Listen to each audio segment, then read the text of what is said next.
The fever came on so sudden and fierce that Theodora Jenkins could barely remember collapsing beside the wagon wheel.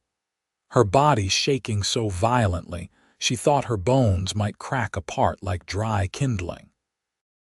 When she finally opened her eyes again, the sun had moved considerably across the sky, and the silence around her was so complete it felt like death itself had wrapped its arms around the entire prairie. She pushed herself up on trembling elbows and looked around with growing horror at the empty expanse of grassland stretching endlessly in every direction. The wagon train was gone. They had left her behind. Theodora tried to stand, but her legs would not cooperate, buckling beneath her weight and sending her crashing back to the dusty earth. Her throat burned with thirst, her skin felt like it was on fire, and her head pounded with such intensity that each heartbeat felt like a hammer blow. She had been traveling with the Henderson wagon train from Missouri to California, one of 43 souls seeking a better life in the goldfields and fertile valleys of the West. It was June of 1869, and they had been on the trail for 2 months already, making their way across Kansas and into the territories beyond. The fever had started 3 days ago as nothing more than a slight headache and a tickle in her throat. She had mentioned it to Mrs. Henderson, who had given her some willow bark tea and told her to rest in the back of the wagon. But by yesterday morning, Theodora could barely lift her head, and the other travelers had begun to whisper nervously about cholera or typhoid or any number of the diseases that haunted the wagon trains like vengeful spirits. She remembered Mrs. Henderson's face, pinched with worry and fear, and Mr. Henderson arguing with someone about stopping for the night even though it was only mid-afternoon. After that, everything became fragments and fever dreams. She remembered being moved, laid on blankets in the shade of a cottonwood tree.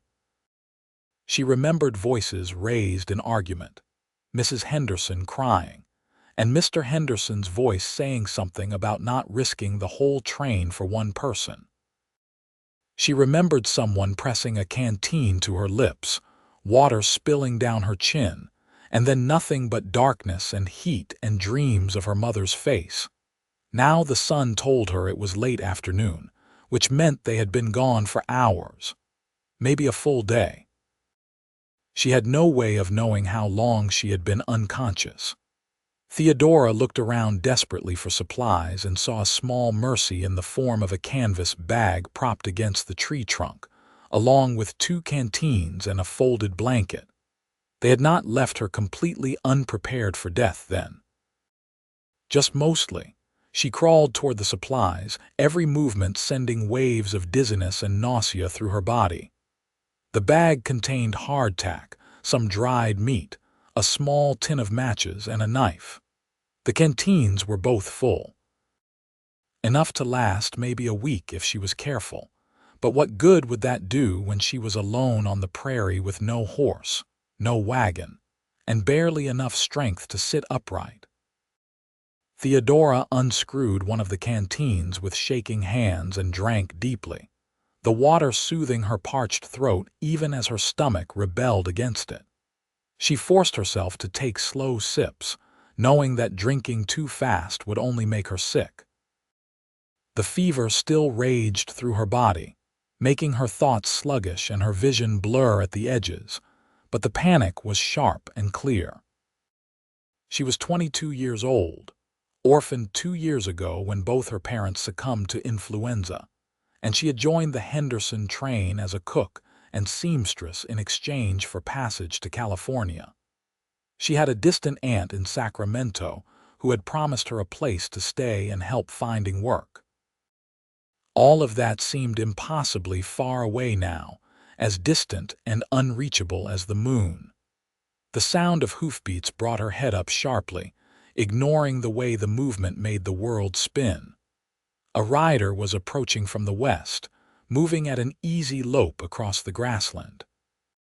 For a moment, hope and fear warred in her chest. Had someone come back for her? Or was this a stranger, possibly dangerous, possibly her only chance at survival? As the rider drew closer, Theodora could make out more details. A man on a paint horse, wearing a dusty brown hat and the practical clothing of someone who spent his life outdoors. He was tall in the saddle with broad shoulders, and he rode with the easy confidence of someone born to it. When he was perhaps 50 yards away, he seemed to notice her for the first time, and the horse's gait changed as,